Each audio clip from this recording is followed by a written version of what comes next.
En 2014, Apple présente l'iPhone 6, un iPhone plus grand avec deux variantes, le 6 et le 6 Plus, le successeur tant attendu de l'iPhone 5S, l'un des plus puissants smartphones en 2014, avec l'une des meilleures caméras.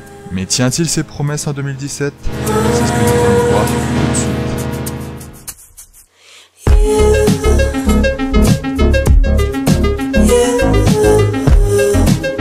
Pour moi, il y a pas mal de facteurs qui font qu'un téléphone est bon ou non en 2017. Pour tester cet iPhone 6, je vais diviser cette vidéo en 7 parties. La fluidité, la caméra, l'autonomie, l'écran, les fonctionnalités, les applications et la 4G plus Wi-Fi. On commence par la fluidité. En effet, cet iPhone est très fluide, même en 2017, malgré les mises à jour, car je rappelle, cet iPhone était livré avec iOS 8 et aujourd'hui il peut être mis à jour sous iOS 11. Il reste très fluide, il répond très bien, il est très fiable. Il n'y a pas beaucoup de crash, cependant il peut un tout petit peu ralentir quand on a beaucoup de tâches en fond. Cependant attention, car avec la mise à jour iOS 11, il est un tout petit peu ralenti. À part ça, sous la version iOS 10, l'iPhone 6 est très fluide et répond très bien. Le control center ne lag pas. Il n'y a aucun problème, on prend des photos très rapidement, le focus est très rapide, on change d'application assez facilement, même si quand on a beaucoup d'applications en fond, le téléphone peut avoir du mal à les charger. C'est dû au fait qu'il n'a que 1 Go RAM, contrairement aux iPhones supérieurs à l'iPhone 6, c'est-à-dire le 6S, le 7 et le 8, qui ont 2 Go RAM. En conclusion, l'iPhone 6 sous iOS 10 est très fluide et répond parfaitement aux exigences de fluidité en 2017. Ensuite, la caméra. L'iPhone 6 a un capteur de 8 mégapixels, contrairement à l'iPhone 6S, le 7 et le 8 qui ont tous les trois un capteur de 12 mégapixels. Alors c'est vrai que quand je suis passé du Nexus 5X qui a un capteur de 12 mégapixels à l'iPhone 6, il y a eu une différence, mais l'iPhone gère très bien les photos. Cela est dû au processeur de l'iPhone 6, le processeur A8, qui gère très bien les couleurs, le focus et tout ça.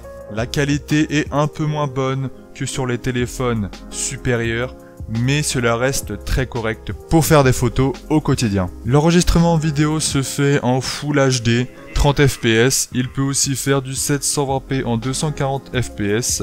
La qualité n'est pas excellente comparée par exemple à mon Nexus 5X qui enregistre en 4K 30 fps, mais cela reste suffisant en 2017, même si c'est un peu limite, mais ça reste largement suffisant. On peut rajouter que le focus se fait très rapidement et le lancement d'appareil photo aussi, ce qui fait que l'on ne loupe jamais la prise. En conclusion, l'appareil photo de l'iPhone 6 est plutôt bon en 2017 et il peut être utilisé au quotidien sans souci.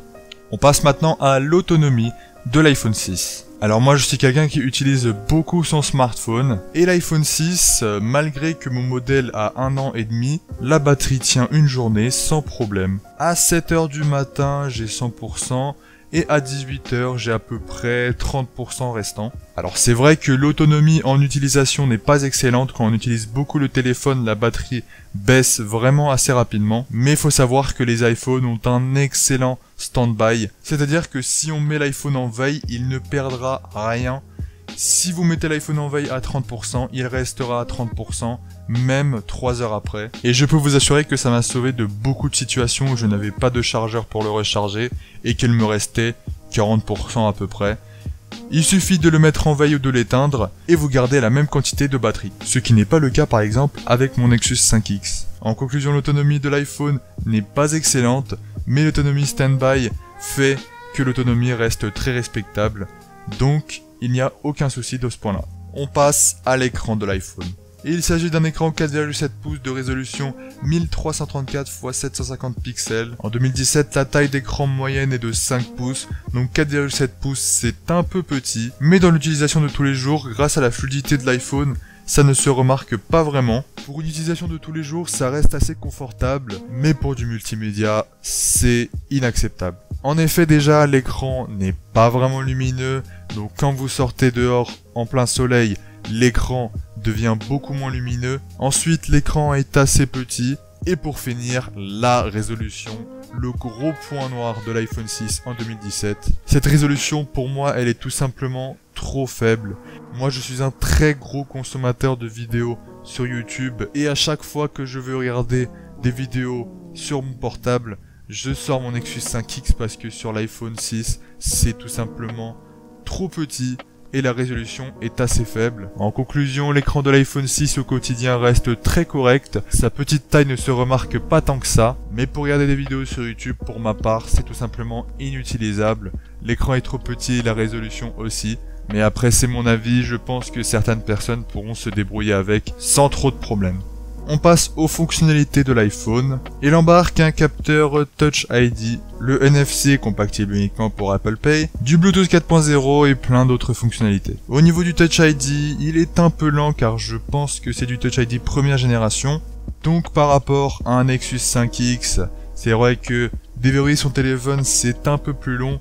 C'est un peu dommage, mais bon, on va pas se plaindre parce que au moins, pour un téléphone de 2014, il embarque un capteur Touch ID. Ensuite, pour le NFC, bon, je peux pas vous dire grand chose parce que il l'a, mais on ne peut pas l'utiliser pour appairer des appareils ou des objets connectés, et je n'utilise pas Apple Pay, du coup il n'y a pas grand chose à dire. Au niveau du Bluetooth, faut savoir que moi j'utilise intégralement des casques ou des oreillettes Bluetooth, du coup le Bluetooth c'est très important pour moi, et je n'ai pas remarqué trop de problèmes, même si la réception est mieux sur mon Nexus 5X. Après on va pas trop se plaindre parce qu'il s'agit quand même d'un téléphone de 2014, donc le Bluetooth reste très correct et il marche plutôt bien.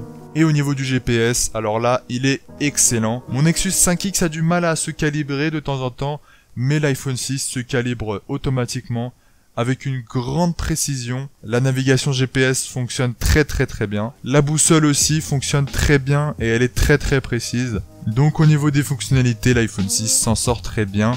Tout est utilisable en 2017. Maintenant, les applications.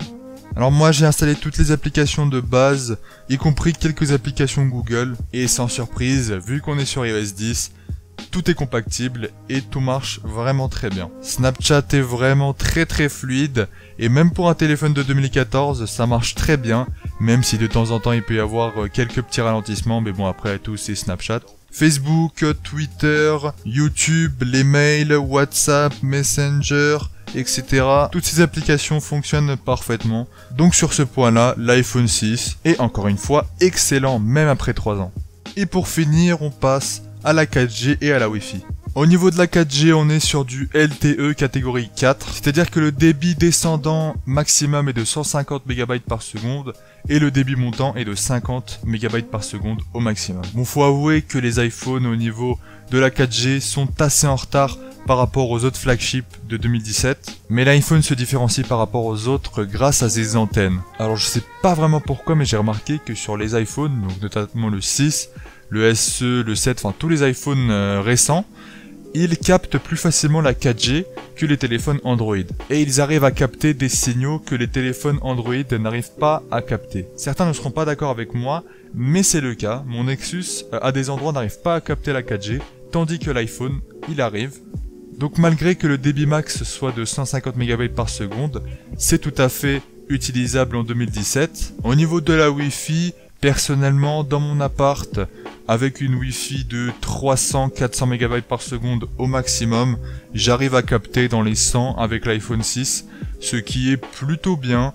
Ce n'est pas excellent, mais après, c'est un flagship de 2017, donc ça reste encore tout à fait utilisable en 2017. Pour conclure cette vidéo, je dirais donc que l'iPhone 6 reste totalement utilisable en 2017. Cependant, faites attention, car si vous le prenez aujourd'hui, vous l'aurez pour 1 ou 2 ans avant qu'il commence à ralentir et à ne plus être supporté par Apple. Vous pourrez le trouver pour 200-300 €. Pour un prix bas, ça reste un téléphone très correct. Mais attention à ne pas l'acheter trop cher car ça ne vaut pas le coup. Si cette vidéo vous a plu, n'hésitez pas à la liker, à donner votre avis en commentaire et à vous abonner pour plus de vidéos high-tech. Quant à moi, je vous dis à toutes pour de nouvelles vidéos. Allez, ciao tout le monde.